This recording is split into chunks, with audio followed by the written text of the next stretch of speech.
sa ilalim ng lupa para sa pansamantalang kaligtasan. Hinihingal si Ricardo habang tinitingnan ang dalawa na pumapasok sa ilalim ng lupa. Paulit-ulit na umalingaw ang tunog ng zombie mula sa loob. Niyaya siya ng iba na pumasok at niyaya siya ng iba na uminom kasama nila. Samantala, nagtataka ang iba kung ano ang trabaho ng ina. Ngumisi si Ricardo at sinisi ang kanyang sarili sa pagiging tanga. Tunay na napakatanga ko. Hindi ko dapat iniwan mag-isa ang bata. Paano ko siya maiwawala dahil sa pagpunta sa banyo? Habang nagsisisi si Ricardo, pinulot ni Sonia ang palakol mula sa ulo ng zombie at dahan-dahang lumapit. Habang nagsisisi si Ricardo, bigla niyang nakita ang anino sa likod niya. Mabilis siyang lumingon. Nagulat siya nang makita si Sonia na nakatayo sa likod niya. Sa gulat, sumigaw si Ricardo at tinanong kung sino siya, ngunit ang isinagot niya ay ang paghataw ni Sonia ng kanyang palakol sa mukha niya. Hindi niya pinansin ang mga tanong niya. Lumipat ang eksena sa dalawa. Sinabi ni Maria sa kanyang sarili na isa siyang ina. Nagmadali siyang tinanong si Anika, paano ka nakasunod sa akin? Kailan ka natuto? Hinawakan niya ang mga kamay ng kanyang anak at gumuhit sa kanyang kamay. Inutusan kita na manatili kasama ang iyong ama. Ni hindi pa gumagaling ang iyong karamdaman. Alam mo ba kung gaano ako nag-aalala para sa'yo? Kung gagawin mo ulit ito, mapapasok ka sa gulo. Sinubukan niyang iparating kay Anika ang kanyang iniisip. Biglang, huminto si Maria nang makita niya na hinawakan siya ng kanyang anak sa kamay at isinulat ito sa kanyang palad. Natatakot ako. Agad na naguluhan si Maria at nagtaka kung bakit niya ito sinabi. Ayaw kong makita kang nasasaktan. Natatakot ako. Kahit na hindi mo sinasabi sa akin, alam ko na ginagawa niyo ni Papa ang lahat para sa akin. Dito, naalala ni Anika ang mga araw bago niya makita ang kanyang mga magulang na nasusugatan. Sinusubukan nilang gamutin ang isa't isa. Manginginig si Anika habang nagsusulat. Alam ko na nasasaktan ka. Ayaw kong maghirap ka, inay. Hayaan mo akong tulungan ka kapag nasasaktan ka. Mula noon, tumulo ang luha ni Anika. Tiningnan siya ni Maria nang may gulat. Pagkatapos, napabuntong hininga siya. Niyakap siya. Tanga ka. Matapos ang isang panahon, patuloy na lumapit ang mga zombie. Pumunta siya sa gitna ng maraming zombie at gumawa ng senyas. Maghintay ka lang doon. Naiintindihan mo? Pangako ko, poprotektahan kita, sabi ni Maria na may determinasyon. Hanggang sa umalis tayo dito, tumayo si Maria sa gitna ng mga zombie, sinusubukang itago ang kanyang anak. Sa totoo lang, nakabalot si Anika sa kanyang mga damit. Dumaan si Maria sa bawat zombie.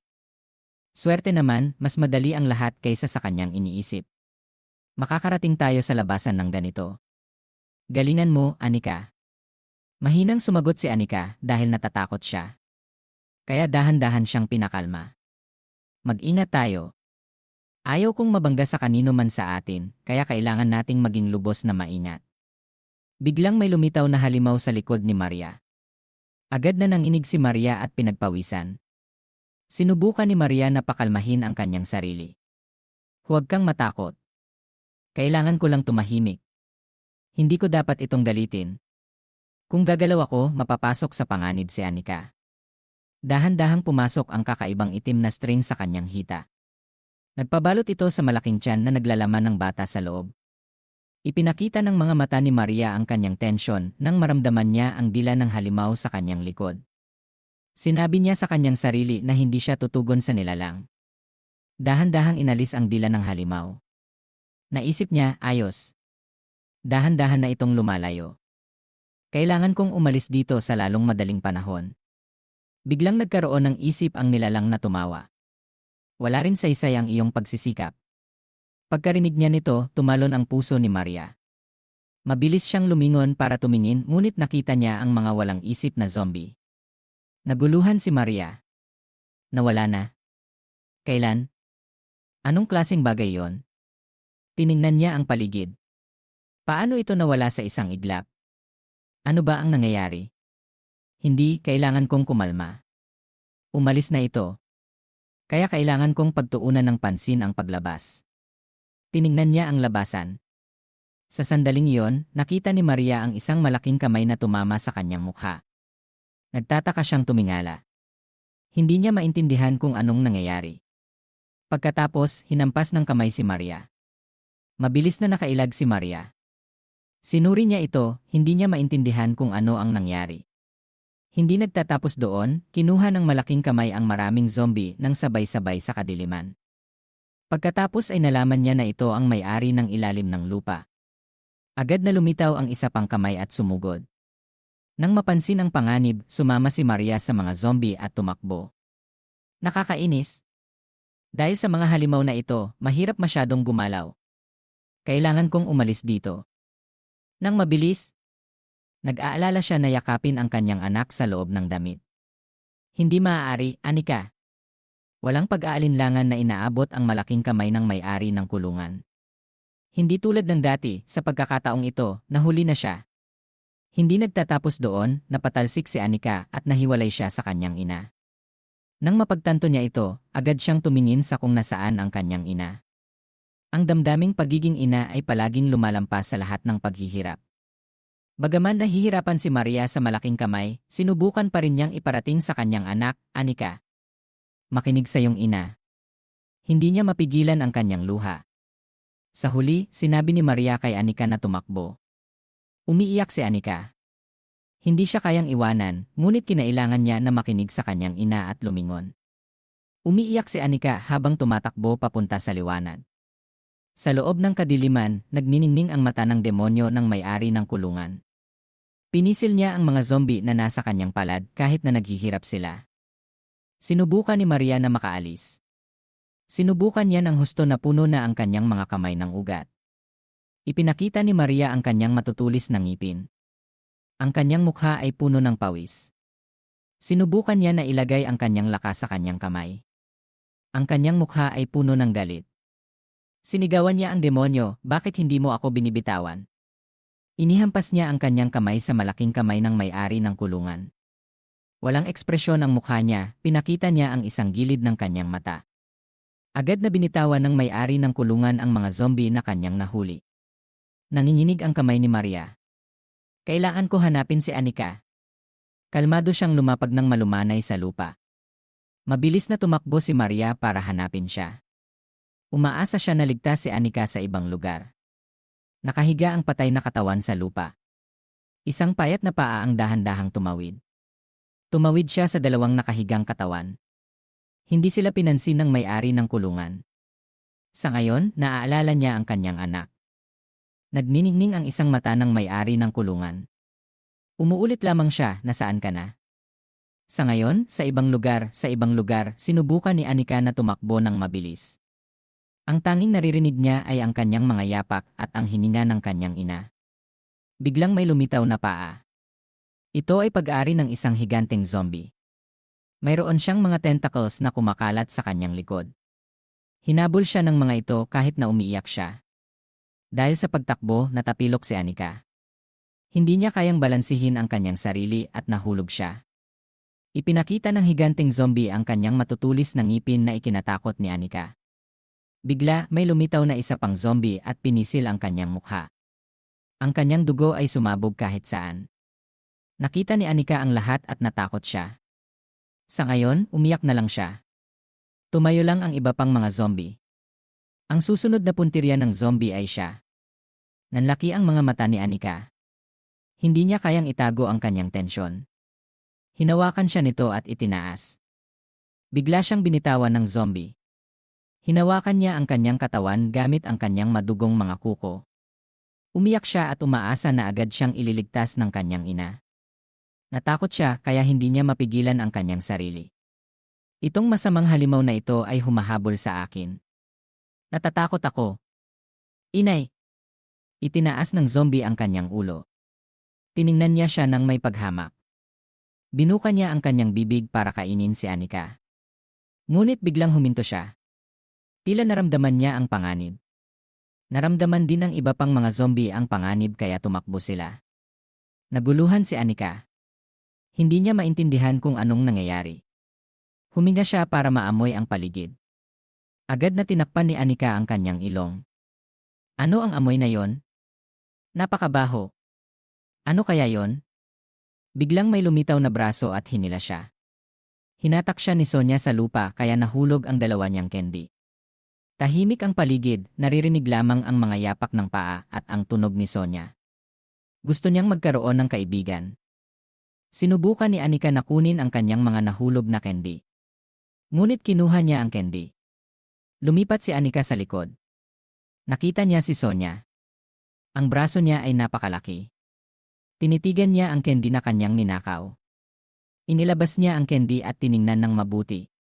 Sonia! Ibalik mo ang candy na galing sa aking mga magulang. Ako ang nakakita sa kanila. Hindi siya nagsalita at nagpatuloy lamang sa pag-amoy nito. Bigla siyang tumingin kay Anika at inilagay ang candy sa kanyang bibig. Dahil dito, tumigas si Anika. Umiyak siya. Ito ang regalo ko para sa aking mga magulang. Hindi siya pinansin ni Sonia at masayang ngumuya. Nang makita niya ito, tumakbo si Anika at sinuntok siya. Sinaktan niya si Sonia para mailabas ang candy. Gumanti si Sonia at sinaktan siya. Nagaway sila. Wala sa kanilang gustong magpatalo. Gusto ni Anika na bawiin ang kanyang candy. Hinawakan niya si Anika. Hindi siya pumayag. Sinira ni Anika ang kanyang bibig. Sinuntok siya ni Anika. Bitawan mo ako. Kunin mo ang kidlat na. Suntok ni Anika. Kahit na dumudugo ang kanyang mukha, sinubukan pa rin niyang makipaglaban sa kanya. Sinampal niya ang ulo niya. Sa sandaling ito, hindi na matiis ni Sonia kaya tumakbo siya. Namamaga ang mukha ni Anika. Ang kanyang buhok ay magulo dahil sa pag-aaway. Kahit na umiiyak siya sa sakit, masaya pa rin siya. Hindi mo ako kayang talunin. Pagmamay-ari iyon ng aking mga magulang. Ang mga zombie ay nakatayo at nanonood sa gawin ng may gulat. Humiyaw ang isa sa mga ito. Napuno ng takot ang mukha niya. Naharap kay Anika. Medyo nag-aalangan siya na lumapit. Biglang bumahing si Anika kaya agad silang tumakbo. Pinunasan niya ang kanyang ilong at tiningnan ang mga tumatakbo sa unahan. Ang mga mukha ng mga zombie ay nagpapakita ng takot na nakita nila ang demonyo. Tumulo ang sipon ni Anika pagkatapos niyang bumahing. Nakaramdam siya ng kakaibang amoy sa paligid. Sa likod niya ay si Sonia. Napagtanto niya na iyon ang amoy. Muli na naman silang nag-away. Dahil sa amoy na iyon, hindi siya natakot. Pagkatapos na magkaroon ng lakas ng loob, nagdesisyon siya na hanapin ang kanyang ina. Maghintay ka sa akin, inay. Papunta na ako. Pagkatapos, may nakakatakot na tunog mula sa likod niya. Natakot siya. Naiintindihan ko na. Iyong amoy, ikaw ang may-ari ng kulungan. Nagdulot ng takot ang mga tunog na hindi siya makagalaw. Nang lumingon siya, nakita niya si John at si Chan na nakatingin sa kanya. Pinagkakaguluhan nila siya. Ang paglitaw na ito ay nagdulot ng labis na takot na hindi siya makasigaw. Sinabi ni Chan na tao siya. Natuwa si Ricardo dahil mukha siyang masarap. Hindi alam ni Anika kung anong gagawin. Hinayaan niya silang libangin siya. Ang batang ito ay nakipag-ugnayan na sa mga bata. Napakalambot ng kanyang pisngi. Ngunit paano siya nakarating dito? Inirekomenda ni Chan na hulihin nila siya. Natuwa si Ricardo dahil mayroon silang merienda. Habang nanginginig, nakiusap siya. Kailangan ko hanapin ang aking ina. Hayaan niyo ako na hanapin ang aking ina, po. Dahil sa tila may awa kay Anika, nagulat si Ricardo, ngunit sinabi niya na wala silang ibang pagpipilian. Okay lang. Hayaan kitang maging iyong ina, sambit ni Ricardo. Hindi siya nagpasalamat at agad na tumanggi. Dahil dito, pinagtawanan siya ng husto ni Sonia. Okay, Anika. Paano mo nasasagot ang iyong ina? Dahil sa kanilang ginawa, hindi na siya nakapagsalita. Sumigla si Chan at sinabing dapat nilang ibalik si Anika sa kanilang ama. Gusto lamang ni Ricardo na itago siya para sa kanyang sarili. Ipinaalala ni Chan kung bakit sila naroroon para tulungan ang kanilang ama na makain ang may-ari ng kulungan. Hindi pa rin binibitawan ni Ricardo ang kanyang intensyon. Gawin mo ang gusto mo. Kahit man lang hayaan mo akong kainin ang kanyang braso. Tumanggi si Chan. Nang tumulo ang kanyang laway sa lupa, tiningnan niya si Anika. Nagbago ang kanyang isip. Gayunpaman, dapat silang kumain muna bago tanungin ang kanyang ama. Paano kaya? Nang itutok niya ang gutom niyang mga mata sa kanyang anak, nanginginig siya nang hindi mapigil. Ngayon, umiyak na lamang si Anika. Natatakot siya na kakainin na siya. Sa kanyang puso, gusto niyang makita ang kanyang ina. Sa mga sandaling iyon, naghihintay na lamang siyang kainin na parang isang sariwang laman. Sinabi ni Anika sa lalong madaling panahon. Pagkatapos, nakakita ng lakas ng loob si Anika para makipaglaban sa kanila. Dahan-dahan niyang binuksan ang kanyang bibig para magsabi. Pagkaplano, bigla siyang lumingon sa isang gilid at sumigaw, "Inay." Ginabayan din siya ng dalawa at tumingin kung ano ang naroroon. Pagkatapos lamang nito nakatakbo si Anika.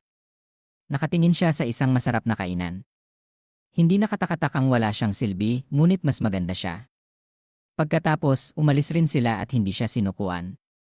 Ang dalawang uhaw sa dugo na halimaw ay nadagdagan ng lakas para habulin si Anika.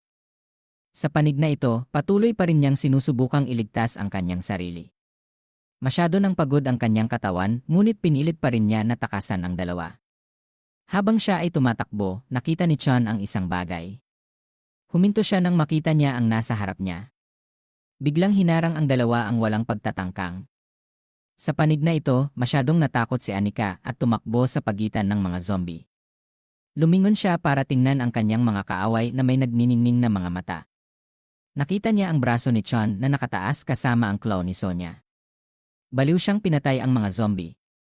Pumunta rin si Sonya doon at pinugutan sila ng ulo isa-isa. Walang panahon para maghanap kay inay. Kailangan niyang magmadali. Napakabilis ng pagpatay ng mga baliw, ito ay tulad ng isang laro at ang gantimpala ay upang kumain ng ilang laman.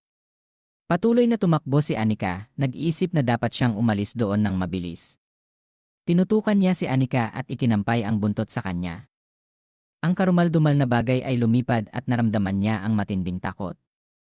Pagkatapos, nahulog siya. Nailigtas siya ng magandang pagkahulog. Tumusok ang buntot sa zombie.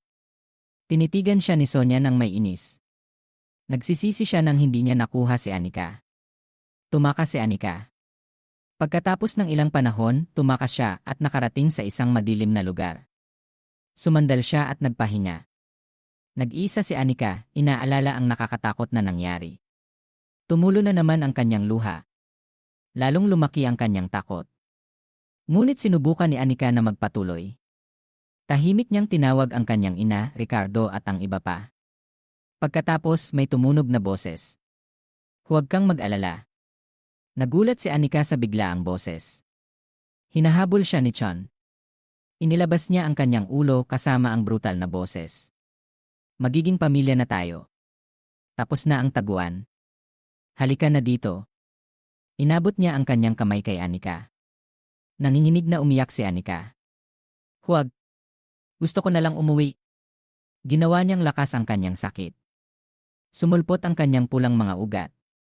Kahit na walang silbi, sinubukan niya na makipaglaban. Pagkatapos, mukhang naapektuhan na niya si Chon. Nasaktan ang braso niya. May lumabas na dugo mula sa kontak. Hindi niya maintindihan kung ano ang nangyayari. Nakita niya ang kanyang mata na tumitig sa hindi kilalang paghiwa sa kanyang kamay. Hindi siya nakatiis nang sumigaw siya. Mula sa braso niya, nagkakaroon ng sakit. "Ano ang ginawa mo sa akin?" Napuno ng pawis at takot ang kanyang mga mata. Napagtanto ni Anika na ang kanyang hinlalaki ay mayroon ng matulis na itim na kuko. Ang kapangyarihang iyon ang nagligtas sa kanya. Punong-puno ng dugo si Ricardo habang ninunguya ang kanyang kinakain. Nagtataka siya, ano kaya ang lugar na ito?